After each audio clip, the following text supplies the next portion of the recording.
Ներպետական կանոնավոր ուղևորափոխադրումներին ավելի կազմակերպված բնույթ տալու, ինչպես նաև գործարար այդ միջավայրում շահույթը հավասարաչափ բաշխելու նպատակով 2010 թվականից Արցախում կիրառության մեջ դրվեց երթուղիների սպասարկման փաթեթային համակարգը։ Անցած 7 տարիները փորձաշրջան էին այդ մոտեցման համար։ Այսօր ակնհայտ է, դաշտի ոչ բոլոր խաղացողներն էին շահեկան դիրքերում։ Արդյունքում հանրապետության 302 բնակավայրերից 134-ում կանոնավոր ուղևորափոխադրում չի իրականացվում։ Թվում է ամեն ինչ տխուր է, սակայն բնակավայրերի այդ 44%-ը հիմնականում 100-ից պակաս բնակիչ ունեցող գյուղերն են, որոնց առանձին սպասարկումը գրավիչ լինել չի կարող, ռելիեֆի խիստ կտրտվածության պատճառով էլ շատ հեռու են գործող երթուղիների ընթացուղիներից։ Չի բացառվում, որ առաջիկայում լուծման տարբերակներ գտնվեն, ինչու՞ չէ Մատաղիսի օրինակով։ Մատաղի Ստեփանակերտ-Մատաղիսի երթուղին սուբսիդավորում է պետության կողմից վառելիքի ծախսը։ Կանոնավոր ուղևորափոխադրումների կազմակերպմանը խոչընդոտող մյուս հիմնական հանգամանքը հիմնավորվում է ոչ թե աշխարհագրորեն, այլ պատմականորեն։ Ոչ մեկի համար գաղտնիք չէ, որ Սովետ Միության փլուզումից հետո ժառանգել եք նաև փլուզված տնտեսություն։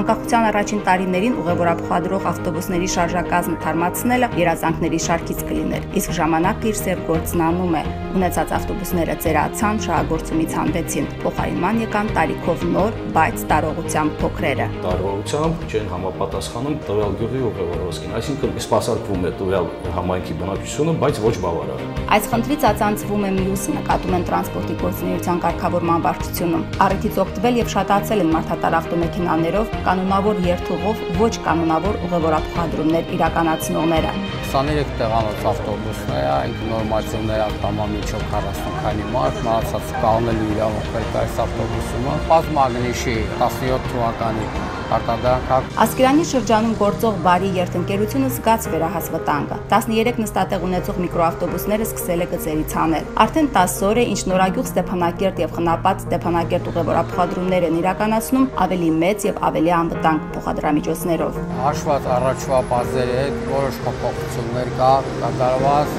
արգելակման համակարգում բարեփոխումներ։ Նախկինից ավելի ծանր ուղեբեռեր, ավելի հարմարավետ պայմաններ, հինն են մնացել վարորդները եւ ոչ միայն։ Վարձը չեն փոխում, կա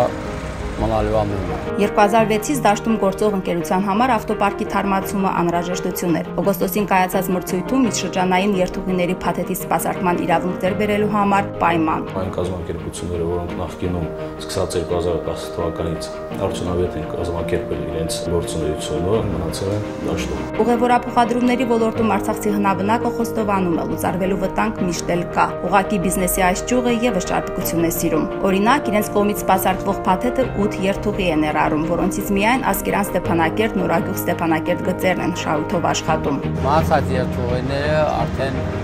շահագործվում է Ասկերան Նորագյուղի երթուղի հաշվին։ Գերմանական ճշտապահությամբ են առաջնորդվում, ավտոբուսները շարժվում են ըստ չվացուցակի, իսկ ուղևորներն էլ չեն բողոքում, սպասում են սահմանված ժամին։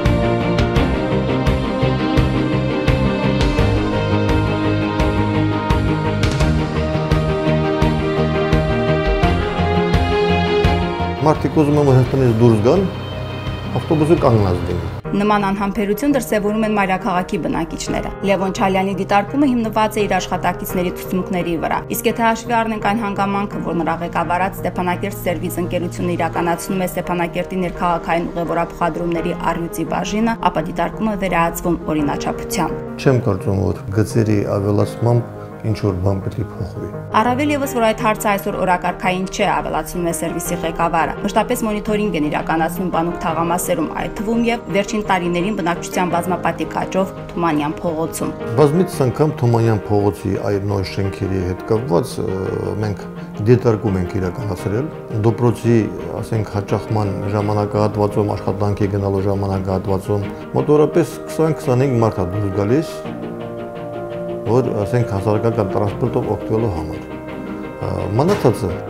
ունեն իրենց անձնական ավտոմեքենաները։ Լևոն Չալյանի ականջին հաճո չեն նաև այն խոսակցությունները, թե իբր ավտոբուսները սահմանված ժամերին տեղերում չեն լինում։ Այդպիսի դեպքեր այո լինում են պիկ ժամերին, այն էլ ավտոմեքենաների առաջացրած խցանումների հետևանքով։ Գրաֆիկով ամենօրյա աշխատանք է իրականացնում Ստեփանակերտ քաղաքում։ Ամեն օր Ստեփանակերտ Սերվիսին պատկանող 28 Hyundai Magnishի դեղին ավտոբուսներն ու մի քանի վարձակալած միկրոավտոբուսները 10, 13, 14, 16 եւ 18 համարների ներքո սպասարկում են տասնյակ հազարավոր քաղաքացիների։ Ընկերության ծառայություններից օգտվում են նաեւ ծայրամասային թաղամասերում։ Ոչ մի թաղամասից ոչ մի բողոք չկա։ Մարդիկ լրիվ սպասարկում են։ Մենք էլ միշտ հանդիպումներ ենք ունենում քաղաքացիների հետ,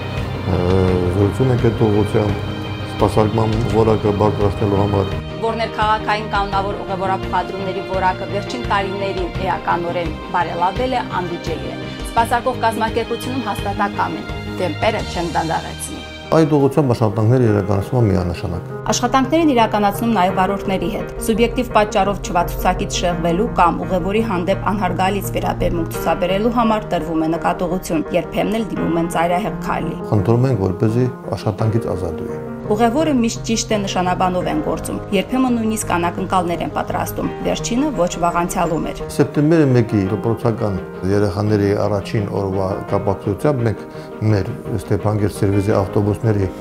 բոլորի հատակները փոխել ենք։ Բոլոր նստելատեղերը լվացվել, մաքրվել եւ բացարձակ մակարդակի աբերվել։ Ուղևորները եւս անակնկալներ են անում, ճիշտ է տհաճ եւ հաճախակի։ Նստատեղերի վրա սիրո խոստովանությունների, մաթեմատիկական բանաձևերի կարելի է հանդիպել ցանկացած երթուղայինում։ Իսկ նստատեղի պաստառի պատրելը դարձել է փոքրերի համար զբաղմունք։ Ամեն դեպքում լավատես են, մեծերի վրա չեն կասկածում։